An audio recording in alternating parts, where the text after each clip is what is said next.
Magandang buhay mga katropa. So ngayon, nandito na naman ako sa aking mga biik. So ito yung aking mga biik. Hindi pa ito nahiwalay sa mama. So 1 week bago mahiwalay sa mama, pero may mga may-ari na nito. Alam niyo mga katropa, akala ko kasi walang bibili ng mga biik ngayon. Kasi sa dami ng biik dito sa amin. Pero thanks God, itong akin, isang post ko lang, ang dami ng gustong bumili sa aking biik. Tignan nyo naman, ang lulusog. O, diba? So, may 1 week pa tayong hihintayin bago natin ihiwalay sa mama. So, eto, bakit malaki sila?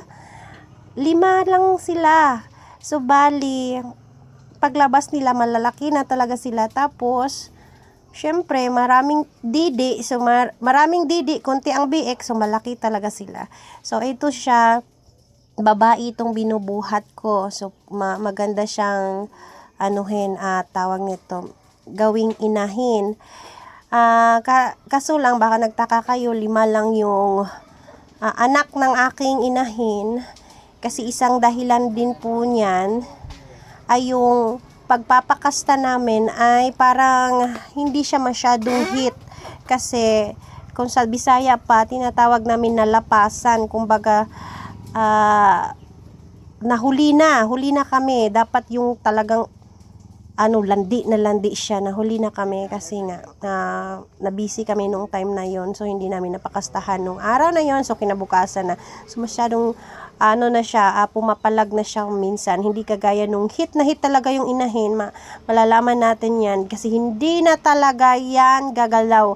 Pag nakita nila yung kanilang yung lalaki, yung barako, kapag nakita nila, hindi na yan gagalaw. Kusa na lang yan, na parang statwa na lang talaga yan, pero siya hindi.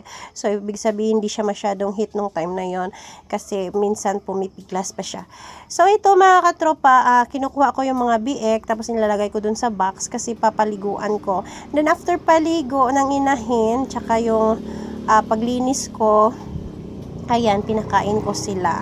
So by the way, 2 babae lang ito, tsaka 3 lalaki. So ganito sila lulusog.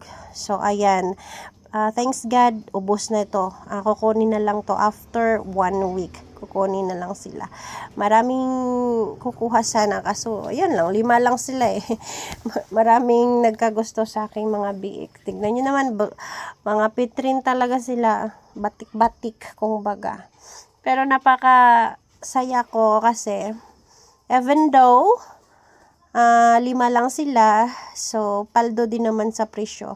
Dahil kahit dito sa amin sobrang mababa yung presyo ng biik, pero sa akin hindi ko binabaan kasi nakita naman nila kung ano yung katawan. Nakita naman nila sa katawan ng biik ko kung maganda o hindi. So bininta ko ito 3.5. Yung iba